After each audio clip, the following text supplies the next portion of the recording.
So technical and creative writing um, writings are different in terms of subjectivity and objectivity.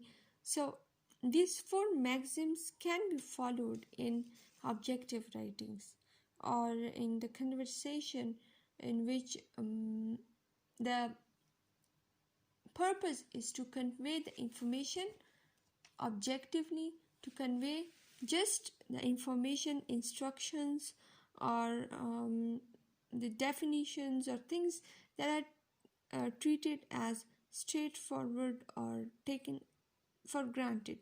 But in terms of the creative writing, the subjective writing, um, we cannot follow these four maxims. Otherwise, there would be no beauty in the text, and no beauty in poetry, novel, drama.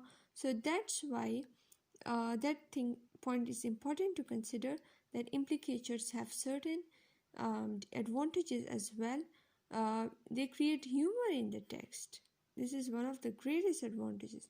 In linguistics as well, we observe in linguistics when we study the definitions, we study the concepts, for example, structuralism, functionalism, we see conciseness. Things are very straightforward, very less time is consumed for discussions related to this. But when it comes to literature, so literature, in literature, the game becomes completely different. In literature, what you see is that the beauty of text lies in mystery. The beauty of the text lies in terms of uh, hidden meanings, the humor, hyperbole, irony, sarcasm. These are different devices, figurative devices that are used for creating beauty in the text. This makes the language flowery. Like Queen Victoria is called as Iron Lady. If we say Queen Victoria is made of iron, so this thing would seem to be funny if we study in the light of four maxim. But actually, its meaning is expressed in terms of implicatures, the hidden meanings. Why is she called that? The meanings are actually symbolic here. Everything becomes different in this case. So symbolically, we are taking her as Iron Lady due to her inner strength. So that's why implicatures have certain advantages as well.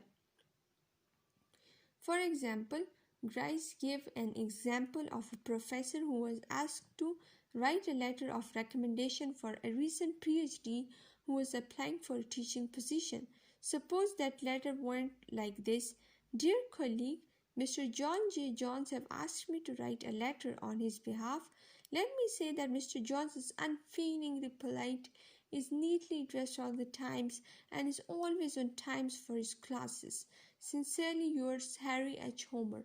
So you see, can we say this? He asked me to do this, and he is a very good person, and that's all. It is not possible. It is possible, but it is not possible that it would create the effect that is desired one in this regard. Like you have to use certain words that flout the maxim, like that may violate any of these maxims that make the message indirect. Like Professor Homer was expected to be as informative as possible about the candidate's qualifications as a teacher. The receiver of this letter will assume that Professor Homer violated the maxim of quantity intentionally to convey a hidden message that the candidate is not suitable for the position of a teacher.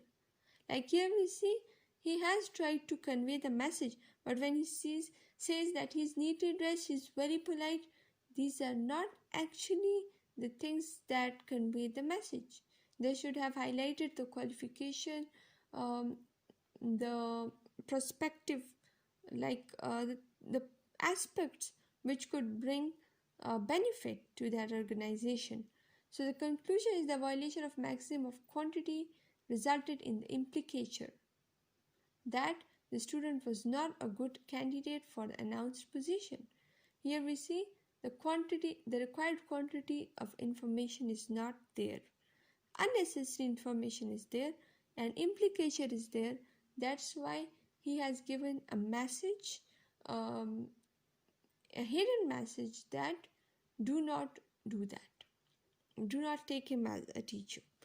So another example of implication is, for example, if one person says, would you like to go to cinema with me, and the other person says, the weather is wonderful today, isn't it? So here you see that cinema is something related to indoor activity. You said inside, but when you talk about the outdoor activity, you say that the weather is wonderful. So this means that you do not want to go outside. So there is an implication in which you are like being polite. You don't say things directly or straightforwardly. You are making the meaning hidden, and so that's why you are violating a maxim of relevance as well as the maxim of manner as well.